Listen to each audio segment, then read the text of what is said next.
Welcome to Sports Betting Podcast from pregame.com for Thanksgiving weekend 2009. I'm your host, RJ Bell. I'm joined by Marco D'Angelo, 30 years in the business, Vegas runner, genuine professional bettor here in Las Vegas.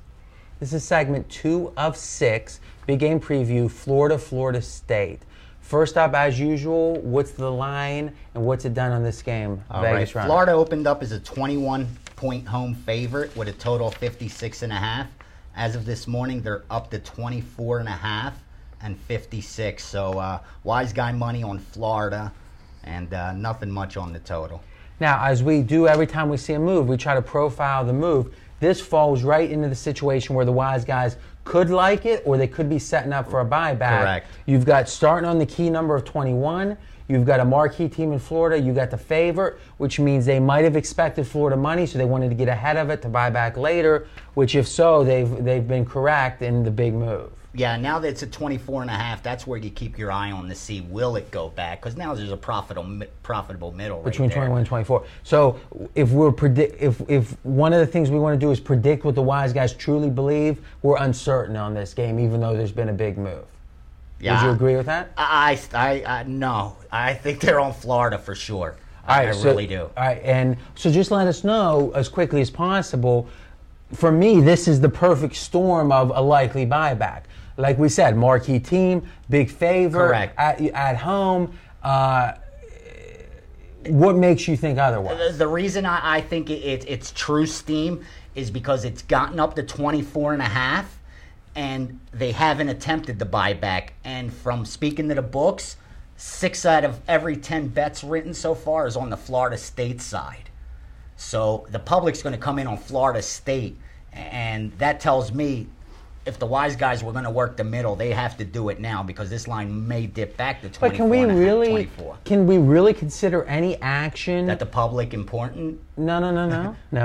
Can we really consider any action that happens before game day, or especially we're taping on Wednesday? How many are any true public bettors betting this game on a Tuesday and a Wednesday? Yeah, no, it's early. That's true. It's early, but. So far, anything that you're hearing about, anything you're seeing is on the Florida State side because it's a lot of points. Florida's not a team that's covering. They're 3-8 or whatever. They're 5-5. So let's call them half a wise guys. Right. Is the half a wise guys that aren't as serious as the guys that are betting the true open and aren't there the minute Chris or Pinnacle, or not Pinnacle, but the Greek or whatever comes up first. You're saying those guys are on Florida. The half a wise guys are on Florida State, which makes the books you're talking to think there might be some public Florida State money come Saturday. Exactly. All right, which is making you think this is a true position from Florida. Exactly. On Florida from the wise guys. Exactly. Interesting. All right, Marco, as a handicapper, how do you look at this game? Well, the one thing that struck me in this game was Urban Meyer's press conference this week. If you caught his press conference this week, when they talked about senior day, final home game, this guy literally got choked up at the mic, and he had to compose himself for a couple seconds before he went on. He truly loves this team and loves Tim Tebow. And I think, given his history in the past, if this team gets up big, you're not going to see him take his foot off the gas pedal, because they got a big game next week. This guy has no problems running the score up, given the last 2 years 45-15 and 45-12 against Florida State. And remember, not only is it a rivalry, this is the state they recruit the most heavily from, and Florida State is one of your biggest recruiting rivals.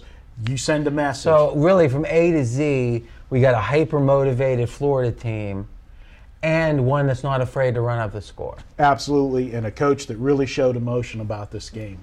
All right, as you look at this game, what's the one thing that's my biggest point, and here's the reason why. This is a difference of two halves of decades. The first half, Florida State dominated, winning the first 5. The last 5, Florida's dominated.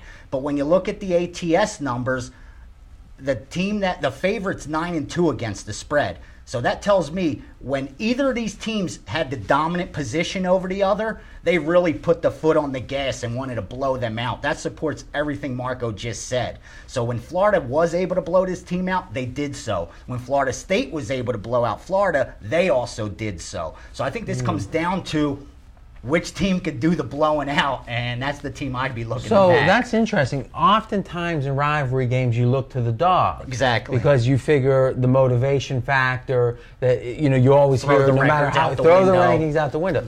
We're saying especially because of the recruiting angle in Florida, where these kids, these are the best, they're getting, Florida has the best football in the country for high school.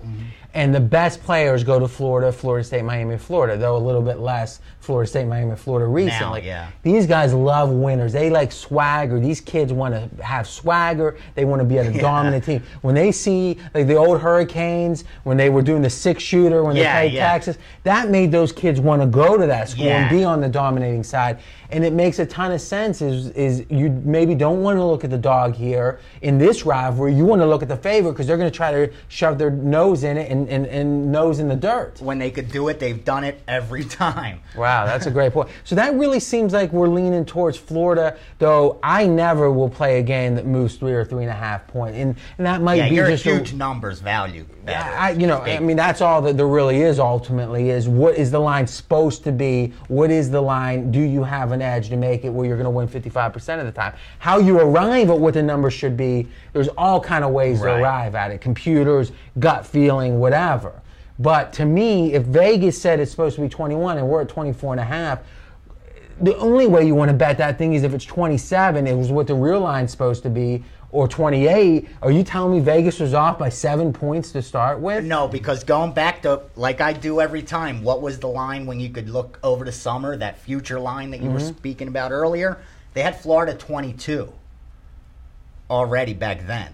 So, pretty close to what they brought it out at. Well, that's interesting. Florida's been undefeated, which they were expected to be. You'd have to say Florida State's been 6-5. Has been a disappointment. Sure. The idea, that tells me especially 3-8 against the spread. So the odds maker doesn't have a good grip on. You surprised me when you said that because I didn't know what the line was. The number that popped into my head is I thought he would say like 17 or 17 even 14. and a half. Yeah. So that does say. So they put out the 21. We know relatively Florida State's worse than people thought they would be. Florida, let's say, is the same.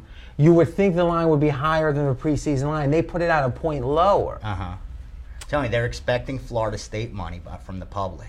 Just because it's a rivalry and they remember. And Florida hasn't covered. They're not a team that's been covering this year. I mean, they're 11-0, but they're 5-5 against the spread. So they're not doing what Alabama's doing. Alabama's covering numbers as well as beating And one teams. other point here is there's two kinds of energy, I think, when it comes to a game. One is we want to win. We're going to stay focused this week. We're not going to be out partying or all that kind of stuff. But then there's the crowd energy.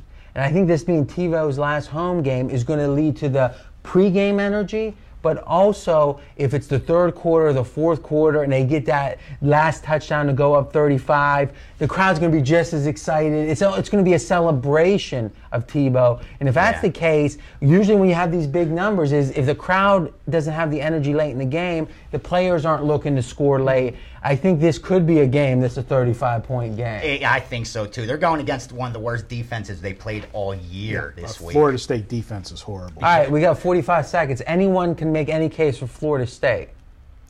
They're 107th in total defense, 94th in points allowed. Well, the question is, will Bowden be there? Is Bowden going to be awake for the game? Or? it's for him. I mean, a Bowden coach team being that bad on defense. Oh, he hasn't coached them for 3 years.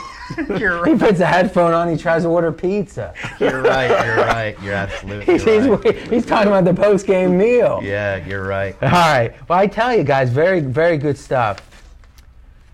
Okay, next up, we're going to be talking a last college game. We're going to be talking, let me make sure, Notre Dame, Stanford. Notre Dame's Marco's new favorite squad. Remember, you can watch all of our videos at pregame.tv, or if you want to download and listen, just go to iTunes and search for pregame.com.